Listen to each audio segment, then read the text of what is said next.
Chandrayangutta MIM MLA Akbaruddin Owaisi శాసనసభలో హైడ్రాపై అసత్య ఆరోపణలు చేశారు. హైదరాబాద్ నగరంలో రియల్ ఎస్టేట్ వ్యాపారం పూర్తిగా తగ్గిపోవడానికి హైడ్రా అనుసరిస్తున్న విధానాలే కారణమంటూ అసెంబ్లీలో విషం చిమ్మారు. హైడ్రా వల్ల రియల్ ఎస్టేట్ వ్యాపారులు దివాళా తీశారని తప్పుడు వ్యాఖ్యలు చేశారు. ప్రజా ప్రతినిధిగా ఉంటూ వాస్తవాలు తెలుసుకోకుండా హైడ్రాపై ఇష్టానుసారంగా నోరు పారేసుకున్నారు అక్బరుద్దీన్. ఇదిలా ఉండగా సల్కం చెరువును ఆక్రమిస్తూ ఎఫ్టీఎల్ ప్రాంతంలో ఫాతిమా విద్యా సంస్థలను ఎలా నెలకొల్పారని స్థానికులు అక్బరుద్దీన్ ను ప్రశ్నిస్తున్నారు. ఫాతిమా విద్యా సంస్థలు నిబంధనలకు లోబడే నడుపుతున్నారా అంటూ సూటిగా ప్రశ్నిస్తున్నారు. స్థానికులు లేవనెత్తిన ప్రశ్నలకు అక్బరుద్దీన్ ఏం సమాధానం చెబుతారనే అంశంపై ఉత్కంఠ నెలకొంది.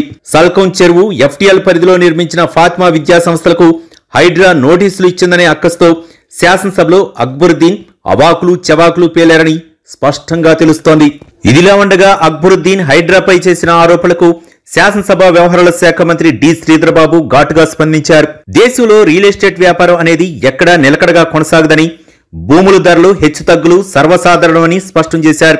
అన్యాక్రాంతం అవుతున్న ప్రభుత్వ భూములను రక్షించేందుకు నిరుపేదల భూములు ఆక్రమణలకు గురైనప్పుడు ప్రభుత్వ పరిధిలోని పార్కులు, చెరువులు, కుంటలను వ్యాపార కార్యకలాపాల కోసం నిబంధనలకు విరుద్ధంగా నిర్మాణాలు చేపడితే ఆయా నిర్మాణాలను మాత్రమే హైడ్రా తొలగిస్తుందని తప్ప సామాన్యుల జోలికి హైడ్రా వెళ్లదు అనే అంశాన్ని మంత్రి స్పష్టం చేశారు. హైడ్రా కార్యాలయానికి ఇప్పటి వరకు 9,078 ఫిర్యాదులు రాగా అందులో 7,249 ఫిర్యాదులను హైడ్రా అధికారులు శరవేగంగా పరిష్కరించినట్లు పేర్కొన్నారు. పేదల పక్షాన నిష్పక్షపాతంగా హైడ్రా పనిచేస్తుందని మంత్రి శ్రీధర్బాబు గుర్తు చేశారు.